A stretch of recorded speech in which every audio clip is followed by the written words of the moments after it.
ሰላም የዩቲዩብ ቤተሰቦቼ እንዴት ናችሁ? ዩቲዩብ ላይ እንግዲህ በእንደዚህ አይነት ቪዲዮ መጥቼላችሁ አላቅም። ይሄ መጀመሪያ ያው እንደዛ ስላችሁ በቭሎግ ማለት ነውና ዛሬ ቀኔ ነው ማሳያችሁ ምን እንደሚመስልና ሁላችሁም ታውቃላችሁ፣ እኔን ታውቁኛላችሁ። ሰላም አንስቶፐብል ላይ የተለያዩ ሰዎች ራሳቸውን እንዲያውቁ ከራሳቸው ጋር ተስማምተው ህይወታቸውን እንዴት መምራት እንዳለባቸው ካለኝ ኤክስፒሪየንስ እንዲሁም ደግሞ ካነበብኳቸው መጽሐፎች፣ ከሰለጠንኳቸው ኮርሶች፣ በሜንቶርሺፕ ባገኘኋቸው የተለያዩ ሰርቪሶች በጣም ብዙ ነገሮችን አግኝቼ እኔ ህይወቴ ላይ በጣም ብዙ ነገሮችን ማስተካከል መቀየር ችያለሁ። በጤና በፋይናንስ ብትሉ በተለያዩ አይነት ነገሮች አድጌበታለሁ እና እነዛን ያደኩባቸውን ነገሮች ደግሞ በደንብ በማካፈል እታወቃለሁ። ቦልድሊ ፊት ለፊት በመናገር ማለት እና እንግዲህ ዛሬ ቀኔ እንዴት ጀመርኩ ካላችሁኝ ሁልጊዜ ጧት ላይ ምን ያስደስተኛል ከጸሎት በኋላ ቀኔ ምን ሊመስል እንደሚችል የምፈልጋቸውን ነገሮች ደጋግሜ ሪኸርስ አረጋለሁ፣ እጽፋለሁ፣ አያለሁ። አእምሯችን ደጋግሞ ያየው የሰማውን ነገር አምኖ ወደ ተግባር የመለወጥ ነገር በቀላሉ ስለሚኖረው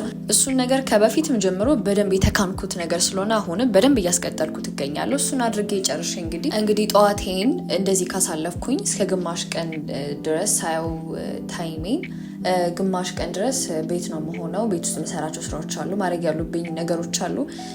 ግን በተለየ መልኩ ከሰዓት የሚሄድበት ቦታ አለ። በጣም ረጅም ጊዜ ስፈልገው የነበረው ነገር ልሰራ ያሰብኩትን ነገር ወደ ተግባር አውርጄ አንድ ስቴፕ ትንሽ ከፍ ብያለሁ እና ምንድነው ማድረገው እሱ መጨረሻ ላይ በደንብ ታዩታላችሁ። እና ከዛ በፊት ቁርሴን በልቼ እንደምታዩት እንግዲህ ወጥቼ ከአንድ ሰው ጋር ያው እሱን ሰው እንግዲህ እናንተ መገመት ትችላላችሁ። ወጥቼ በደንብ ሀሳቦችን እየተለዋወጥን ነበረ። ይኸውላችሁ ምን አለ መሰላችሁ፣ ሁልጊዜ ራስን ቁጭ ብሎ ጊዜ ሰጥቶ ራስን መመርመር፣ ራስን ማየት በተመሳሳይ አይነት መንገድ ሄዳችሁ የተለየ ውጤት እንዳታመጡ አንድ ሊያግዛችሁ የሚችል ነገር ምንድነው? ቆም ብሎ ራስን መመርመርና ማየት ነው። ለዛ ደግሞ መረጋጋት፣ መስከን፣ መቀመጥ በደንብ ያስፈልጋል። ብዙ ጊዜ ከምንወዳቸው ሰዎች ጋር ጊዜ ለማሳለፍ በጣም በምንሯሯጠው በምንፈልገው ልክ ከራሳችን ጋር ስንቀመጥ የሚሰማን ስሜት በዛ ልክ ደስተኛ መሆን ካልቻልን ከራሳችን ጋር መቀመጥ፣ ከራሳችን ጋር መዝናናት ያን ያህል ማይመቸን ከሆነ ከራሳችን ጋር ያለንን ሪሌሽንሺፕ በደንብ ቼክ ማድረግ አለብን። ምክንያቱም ከራሱ ጋር ያልተስማማ ሰው ሌላ ቦታ ሄዶ ሊያስመስል ነው የሚችለው እንጂ ራሱን ሆኖ በደንብ ከሰዎች ጋር ፊት አድርጎ መቀጠል፣ ራሱን ሆኖ መቀጠል በጣም ነው። ስለዚህ እንግዲህ ከባለፈው አመት ከባለፈው ወር ምን የተሻለ ነገር አድርጌያለሁ፣ ምን የተሻለ ነገር ላርግ፣ ምን ላሻሽል፣ ምን ላስቀጥል፣ ምን ልተው ብሎ ወራቶች በመጡ ቁጥር ሁል ጊዜ ራስን ሪኸርስ ማድረግ፣ ራስን ቼክ ማድረግ፣ ራስን መመርመር በጣም ከምላችሁ በላይ ማለት ነው። እንደዛ በመቀመጣችሁና በመረጋጋታችሁ ራሳችሁን በማየታችሁ ብቻ ያ ፈቃዳችሁ ብቻ ማለት ነው ቀጣዩ ወር ወይም ደግሞ ቀጣዩ ስቴፓችሁ በጣም የተስተካከለ በጣም የተቃና እንዲሆን ያደርጋል። እና እንግዲህ እዚህ ጋር ደግሞ ቦሌ ነበርኩኝ። ሄጄ እዛ ንግድ ፍቃድ ምንድነው የሚባለው ደረሰኝ ተቀብዬ ያው ግብር ለመክፈል እነዛ ነገሮች ማየት አለብኝ፣ ማሳደስ አለብኝ። ብቻ እንደዚህ ነገሮችን እያስጨረስኩኝ ነበረ። የሆነ ቦታ ሄጄ ነበረ። ከዛ መልስ እንግዲህ ወደ መርካቶ ሄድን። መርካቶ ሄድሽው ምን ልትሰሪ ነው ካላችሁ ምን ያክሎቻችሁ ፋሽን ዲዛይነር እንደሆንኩኝ ታውቃላችሁ። አም ሃፒ ይሄን ነገር ሳካፍላችሁ። ምክንያቱም እኔን የምታውቁኝ ብዙ ጊዜ ሰዎች ላይ በመስራት በማሰልጠን በኮች ነው የምታውቁኝ እና እሱ ብቻም ሳይሆን ጎን ለጎን ደግሞ ፋሽን ዲዛይነርም ነኝ፣ እዛ ላይም ሰራለሁ። እና ምንድነው ያደረኩት ፋሽን ዲዛይን ተምሬያለሁኝ። ስቲል ራሴን እያስተማርኩኝ ነው። ነገር ግን ወደ ቢዝነስ ቀይሬ በደንብ ሰዎችን ማስዋብ፣ ሰዎች የሚፈልጉትን አይነት ነገር እንትን ማለት በጣም ነበር የምፈልገው እና በፊትም ፍላጎቱ ነበረኝና ለምንድነው አሁን ማላደርገው? ምን ችግር አለው? ጎን ለጎን ባስኬት ብዬ ያው ዴሊጌት ማድረግ አይቀርም። በእርግጥ ግን ፈርስት ስቴፕ ምንድነው ማሽን መግዛት አለብኝ፣ ጨርቅ ማየት አለብኝ፣ ብዙ ነገሮች ማየት አለብኝ እና ብቻ ቦታው ላይ መገኘት አስፈላጊ ነው። ቦታው ላይ ተገኘ።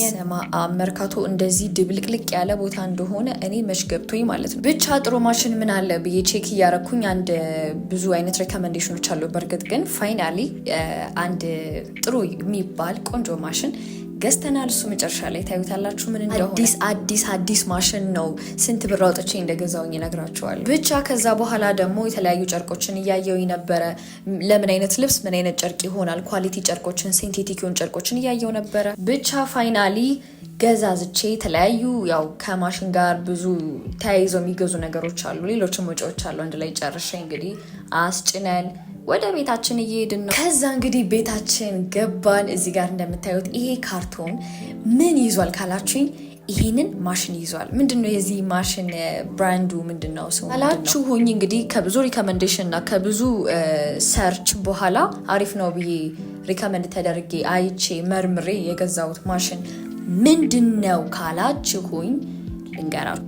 ጃክ ይባላል። እንግዲህ ጃክ የሚባል ማሽን የገዛው እንግዲህ እዚህ ጋር ከፋሽን ዲዛይነሮች ውጪ ብዙ ስለ ማሽን ዲፍረንስ ስለ ማሽን ያሉትን ነገሮች እንዳለ ብዙ ላትረዱ ትችላላችሁ። በጣም ቆንጆ ማሽን ነው የገዛሁት። ምን ያህል አውጥተሽበታል ካላችሁኝ ወደ ከ50 ሺህ ከዛ በላይ እንደዛ አውጥቻለሁ። ከተለያዩ አይነት ማቴሪያሎችም ጋር ስለሆነ አንድ ላይ የገዛሁት እንደዛ ያህል አውጥቻለሁ። ይሄኛው ጠዋት ነው የሚገጣጥምልኝ አንድ ሰው ነበርና እሱን ጠርቼ ያው ለመገጣጠም ቢሆን ሌላ ወጪ ነው። እንደዛ ማውጣን እንግዲህ ያው ኳሊቲ የሆነ ነገር ስለሆነ የምፈልገው በዚህ መንገድ እንግዲህ የገጣጠመልኝ ነው። እኔም ደግሞ ያየሁት ነው ሲመጣ እንደዚህ ሆኖ እንዴት ነው ግን እንደዚህ ተለጥጦ እንደ ልብስ መስፊያ የሚሆነው ብዬ እያሰብኩ ነበርና ለጊዜው እንግዲህ ቤቴ ሆኜ ለመስራት ከዛ በኋላ ደግሞ ቀስ እያልኩኝ በደንብ ለመውጣት አስቤያለሁ። ምክንያቱም በደንብ ማርኬቱን አይቼ ብዙ ደንበኞችን አፍርቼ ስለሆነ በደንብ መውጣት ያለብኝ ሶ ቤታችን ጀምረናል ማለት ነው። ያው እዚህ ጋር ማየት ትችላላችሁ።